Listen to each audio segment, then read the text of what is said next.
If you've been here for a little while, you know that sometimes I like to amuse myself by checking out memes, and particularly those memes that have the reality and the expectations side by side. Does anyone see these? Anyone familiar with them? If you're not familiar with them, they look something like this, and I'm doing it from the cake making section of the internet. So expectation is on the left, reality is on the right. This is probably the level of my cake making skills. Or another one, let's see, expectation, reality.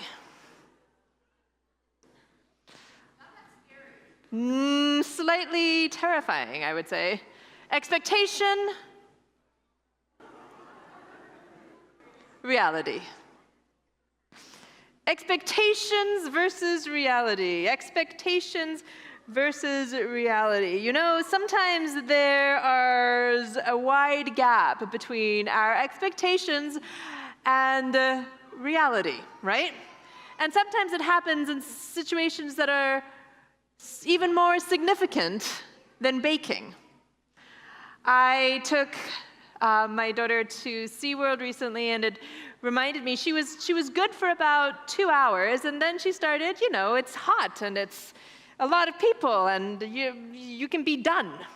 And it came to mind as we were going through this summer holiday time of those pictures that I again see online of a crying, screaming child, and the caption says, "Of course, you can pay all the money for a cruise in 4 different countries to have your child hate it just as much as if he was at home," right? You can have these moments where your expectations of what things would look like doesn't quite match reality. In cake, it's not that dire, but what happens when it's more significant situations? When it's our very family? For many of us, the summer is synonymous with family memories. School is out, the kids are home, and there's time to plan for that beach day or that special family game night or that out-of-state road trip. And I have wonderful memories of out-of-state road trips where lots of great things happened. But I also have memories, and I don't know if any of you share these, of the out-of-state road trip where we were supposed to leave at 6 a.m. and we left instead 7 hours later, and everybody had been yelling at each other for the past 5 hours. No, this was just me. I have memories of moments where our family time was filled with more frustration than fun. And if we're honest, I imagine I'm not the only ones here. We can have tantrums or teenage eye rolls, or instead of a house full of harmony, maybe you can still feel the yells or hear the yells or feel this rising sense of overwhelm or anger, and you ask yourself, why is it so hard? Why can't everyone just get along? Why can't everybody be more grateful? Why are they being so disrespectful? Why are they so distant? Why can't I stay calm? What do I do? Or perhaps you have no kids, or your kids are grown, or you're out of the house, but you can remember difficult moments in your own childhood that have defined you, or things that your parents said or did that you have internalized. Maybe you internalized the narrative, "Why are you always so much trouble?" Or maybe the narrative, "Why can't you do anything right?" Or even worse, "Jesus would be so disappointed in you." Today, we are starting a new series entitled Family Matters. Because family really does matter to us here in this church, in the Paradise Valley Church. As you know, if you've been here for a little while, we said goodbye to our family ministry pastor just last month, and we're going through a search for a new associate pastor for family and children ministry, because we know that it is so crucial, that our children are so important. that it is in our children that we set the foundation for life. I keep on having this mantra that was shared by a mentor in my head, that every church is just one generation away from extinction, right? So, over the next few weeks, we will be discussing family matters. And in particular, we're going to be looking at what it looks like to parent our children or influence our children or shape our children, but it also, underneath that, is about the foundational messages that we both give and receive. So maybe some of you here are not parents currently, but you were children once. And so what core understandings about ourselves and the world did we receive? Are there any false narratives that need to be changed? Because it's never too late to identify them, bring them to the Lord, and let Him correct them. I imagine that for the parents among us, or for those who love the children among us, that our goal for them is that they grow to become happy, capable, kind, grace-filled followers of Jesus. It's a goal for us as a church to have our children here experience love and wonder, to be creative and to discover their identities and who they are in Jesus. For them to have a firm foundation, to be rooted in the gospel, and to not graduate from their faith when they graduate from high school or college. So that's what we desire for the future. That is our expectation. That is our longing. And yet sometimes, could it be possible that we find ourselves doing things in the present that will make that future less likely instead of more? Not intentionally, but because we are struggling to know what else to do, or because we think that by eliciting obedience in the present, we will lead to long-term faith in the future without taking a deeper look at some of those things. It can be so hard. The way we talk to our children becomes their inner voice, one author quotes. What are our kids hearing in our families and in our church community? I have started to think a little bit more about discipline now that I have a toddler. When I had a baby, I did not have to think about discipline at all, because I lived by the mantra, and I believe it firmly, that babies cannot be spoiled.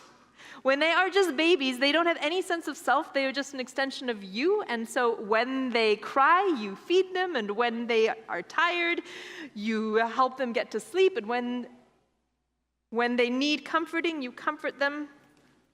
But what happens as those little babies grow? And they start to develop ideas and opinions. And they start to want to test the boundaries. Whether it's tantrums as a toddler or power struggles with preteens or the potentially traumatic teenage years, what should guide us as we lean into this next generation? My little one is super sweet still, but she gets these moments where she just cries at the top of her lungs for no reason. And it's interesting, my response to it. It is incredibly hard to be calm when your kid is going off the rails. Anybody experience this? Am I the first parent to experience this? No. Please, give me some assurance, parents among us. How do we remain calm when our kids are screaming at the top of their lungs?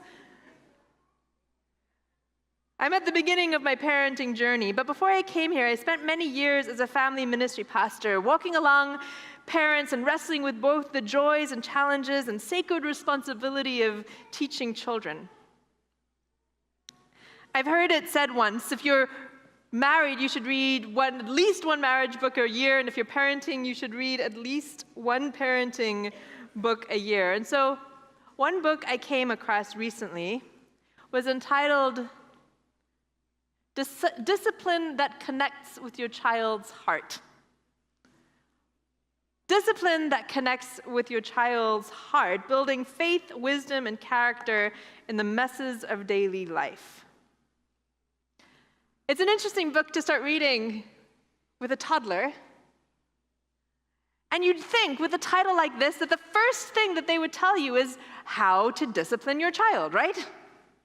What to do when they are fighting you on something, or when they say no, or when they bite their friend, or hopefully we're dealing with toddler issues here, not a teenage, or when they do whatever. Discipline should come first. We need to guide them. We need to lead them along the way. We must make sure that they don't grow up to be whatever we fear. But it's an interesting title because although it does talk about discipline, that's only literally the tip of the iceberg, the final piece of a pyramid that has several other foundational pieces that the authors argue must come prior to discipline. Otherwise, the discipline will not have the impact you are hoping for. If you jump directly into discipline, they argue, you may have the very best of intentions, but the end result may look very different to what you're hoping for. Instead, the authors recommend that we focus on 4 core messages that our children, or to be honest, anyone that we're in relationship with, needs to hear.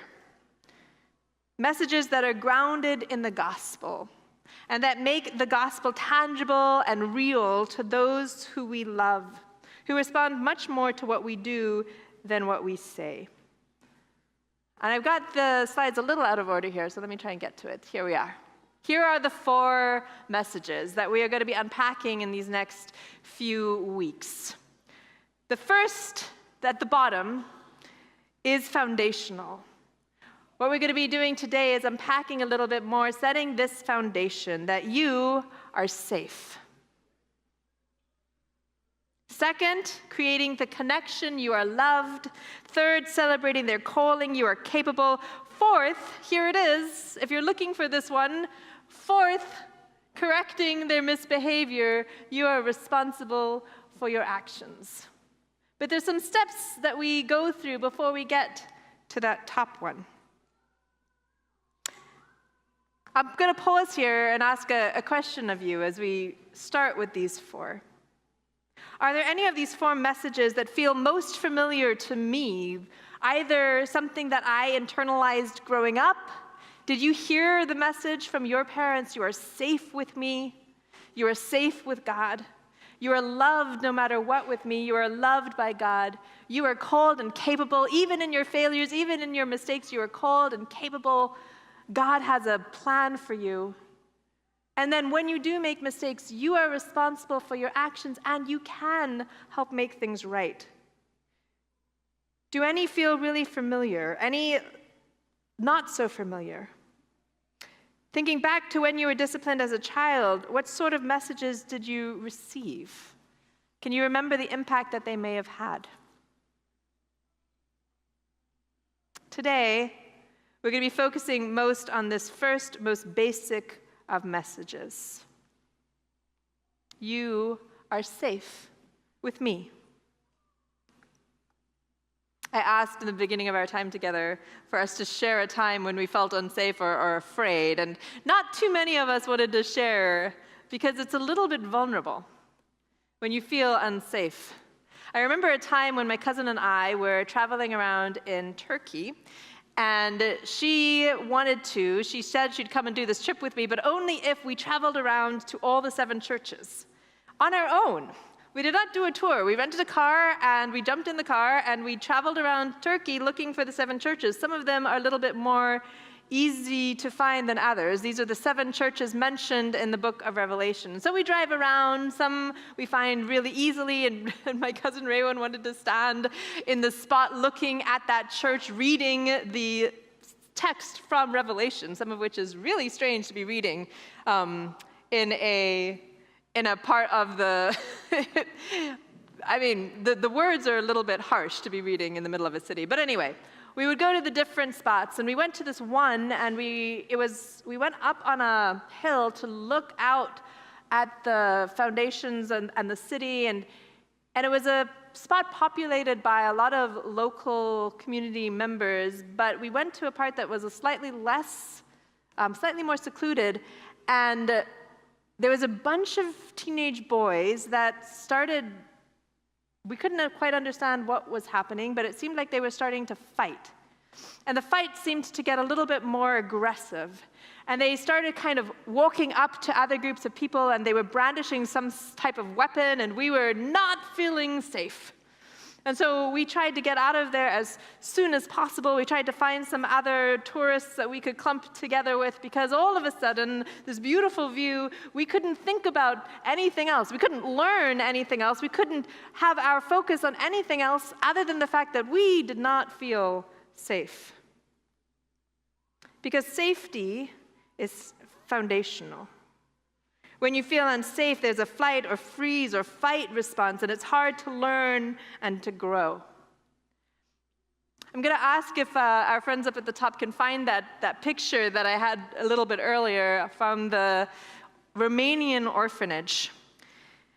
You might know this picture if you were watching TV in the late 80s, but when communism fell, they found that in Romania, there had been about 150,000 orphans, or not specifically orphans, children that the families were too big and their parents couldn't take care of them, and so they placed them in this orphanage, in the state-run orphanage, and what outsiders found there was horrifying.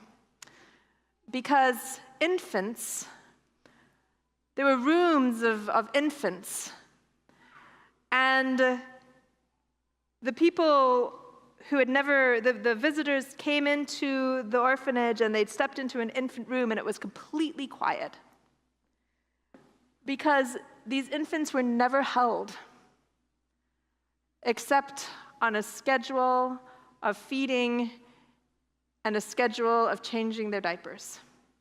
They would just be picked up, fed, put down, picked up, changed their diaper, put down, for their whole early childhood, for the time that they were in this orphanage.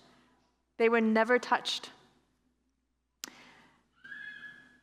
Researchers came in and started doing studies on these children. Some of them were put in foster homes, some of them were left in the orphanage. And they showed that their brains actually were deeply impacted. The size of the brain was far smaller for children that had never been held, that did not know at a basic level from their birth that they were safe, that when they called out, they would be answered. It's a heartbreaking story, because they learned from the beginning of their lives that no one was listening to them. No one cared. They were not safe. And tragically, this sense of not being safe is brought into sharp relief through the result of a survey with about 1,600 young people across the US, ages 10 through 24. These are people who did grow up with loving families, or at least grew up in families. There's not a survey of particularly orphans in particular, but just the sense of lack of safety. The study was a window into what truly matters to adolescents, and they were asked to rate the importance of a list of personal goals. And in past years, what would rate high in teenage desires would be being popular, having fun, being kind. Do you know the number one priority that was listed in 2024? To be safe. Deepest desire. Most highest priority. Could there be a time when your kids feel or felt unsafe? Perhaps not physically, but emotionally. Perhaps you can remember a time growing up when you felt unsafe with your family. Perhaps your dad saw you crying and said, "Suck it up," or "Stop being such a baby." Perhaps you dropped a glass and it shattered and your mom yelled at you for always being so clumsy and "Why can't you do anything right?" Or perhaps you find yourself repeating some of these patterns with your own kids. They do something that you find disrespectful and your ears start burning and you start falling into those patterns again. Yet if Kids learn by what we do instead of what we say. How can we show them that they are safe with us and thus safe with God? There are several passages that I'm trying to hold on to as I keep in mind that I want to strive to set this foundation for my kid. There's many that I find in the psalmists that share all of who they are with God because they find God to be a safe place for them. One psalmist in Psalm 62 writes the following: "Truly my soul finds rest in God. My salvation comes from him. Truly he is my rock and my salvation. He is my fortress. I will never be shaken." Trust in him at all times, you people. Pour out your hearts to him, for God is our refuge. Amen? God is inviting us to pour out our whole hearts to God and will be our refuge. What does it look like to create families where our kids or our grandkids or our nieces or our nephews feel like they can pour out their hearts to us and we will be their refuge? The prophets write about God sharing this picture of himself with the nation of Israel. In Ezekiel 34, the author says, "For this is what the sovereign Lord says, I myself will search for my sheep and look after them. As a shepherd looks after his scattered flock when he is with them, I will look after my sheep. I will rescue them from all the places where they were scattered. I will bring them out and gather them.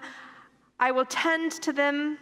They will lie down in good grazing. I myself will tend to my sheep.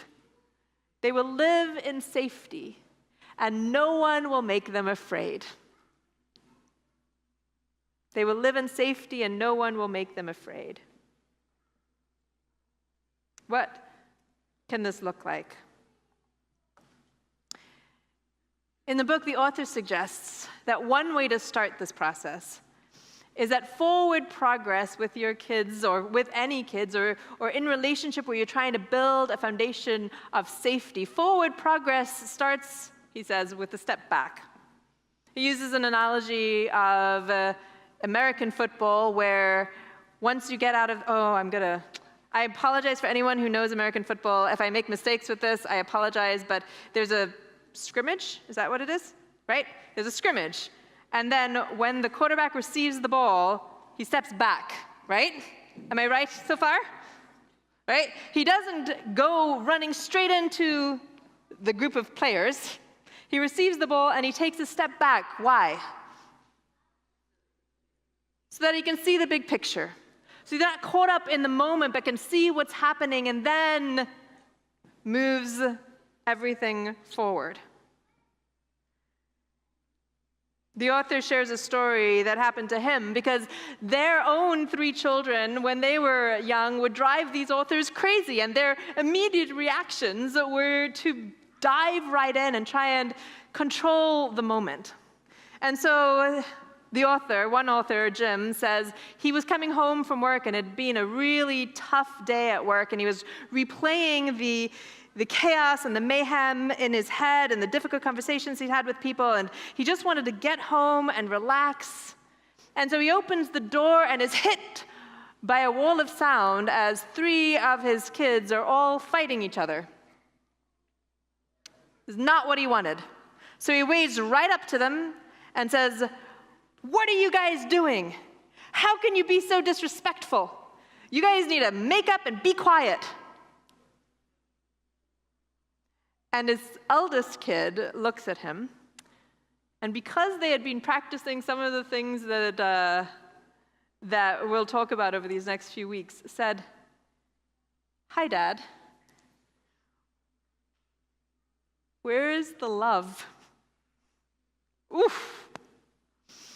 And the dad, because he knows that the son was coming from not a place of disrespect, but from an honest, I want to know that you love me still, said, "Okay, guys, just one moment. Can I do that again?" And they said yes. So the dad turns around and goes back outside, takes a step back, and what he does in that moment is something that I am going to try and do in my moments, which is to pause and to pray. God, you are my safe place. How can I be a safe place for my children? God, you are my safe place. How can I be a safe place for my child? How can I respond right now? Reflecting on, as you instruct us in Philippians 4, whatever is true, whatever is noble, whatever is right, whatever is pure, whatever is lovely, whatever is admirable, anything that is excellent or praiseworthy, think about such things. How can I do that with my children today? So he calms down. He prays. He goes back in and walks up to them. They're now not fighting because they want to see what he's doing, but he walks up to them and he says, kids, I'm going to ask for a do-over. How has been your day? They respond. And he says, my day's been quite long and challenging. So do you need me to help you figure things out? Or are you going to be able to solve this challenge on your own? And they said, we can solve it on our own. He said, that's great. It's been a long day, so could you solve this challenge outside? I love you. I'm happy to see you. I just need a little bit of time to unwind. And they literally said, this is real. Sure, Dad. Good do-over. And they go. I'm like, what magic is this? But they said it's because they felt that sense of safety and connection first. Everyone should be quick to listen, slow to speak, and slow to become angry. Everyone should be quick to listen, slow to speak, and slow to become angry.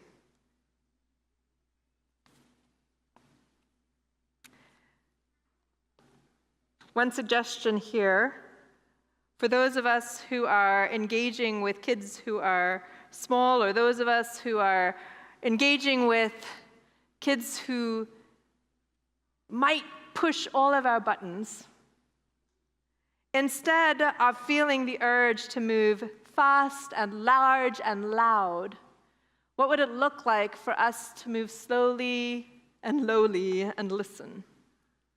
And at first, when I saw this, I was like, but fast and large and loud feels like it's more effective. If my kid is really causing me trouble, if they're causing a mayhem in the midst of everything, fast and large and loud, that'll get them to behave.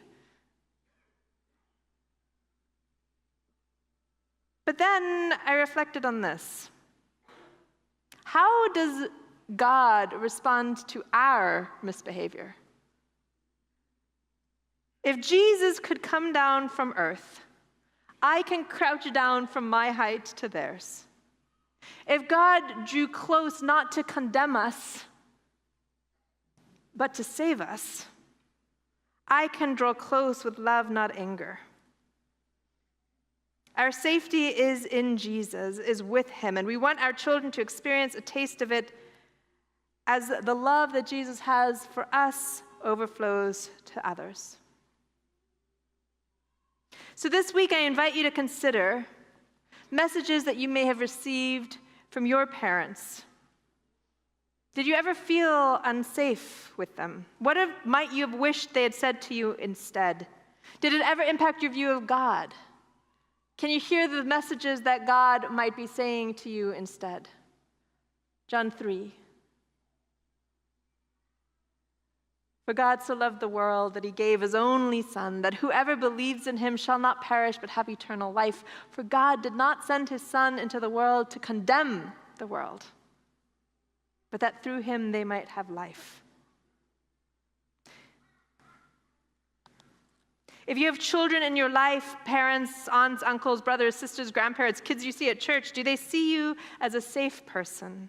One they can come to when things are hard, when they mess up, when they have questions? When we tell kids that the God of the universe stooped down from heaven to earth to draw near to us, not to condemn us, but to love us, what does it look like for us to model that? Because kids experience what we do so much more than what we say. So this week, what could it look like for us to move slow instead of fast, get low instead of large, replace whatever narratives we might have internalized from our own parents with the ones that God is saying to you? Come to me. I am your refuge. Pour out your heart to me. I came across a story that a dad was sharing about a time when his daughter was 4 years old, and he's down in the deep end of the diving board swimming ground, and the 4-year-old daughter came tottering into the shallow end of the pool. She couldn't really swim very well yet, so she had those floaty things in her arms. She was in the shallow end of the pool, which is far safer than when he was. Where he was 12 feet deep. He's swimming in that area. But she's in the shallow end, she sees him, and she says, "Daddy, I'm scared. I want to come to where you are." And he says, "Well, you're safer where you are." And she says, "No, I want to be close to where you are." And so he says, "Sure, you can swim over." And so in her floaties, she swims from the 3-foot shallow end, closer and closer to 5 feet, 8 feet, 10 feet, 12 feet, swimming all the way. And when she comes up to him, she grabs his neck, and her look of panic gives way to relief. Next to her father, she feels secure. And it made very little difference how deep the water was, because she was next to her father. What does it look like for us to know that when we are next to God, we are safe and secure? And what does it look like to let our children know that because we are safe in God's hands, they are safe in ours? I'm going to invite Jacob to come back up and lead us in a reprise of that beautiful song. Jacob and the worship team, "In Firm Foundation." Let us sing about the safety that we have in Jesus.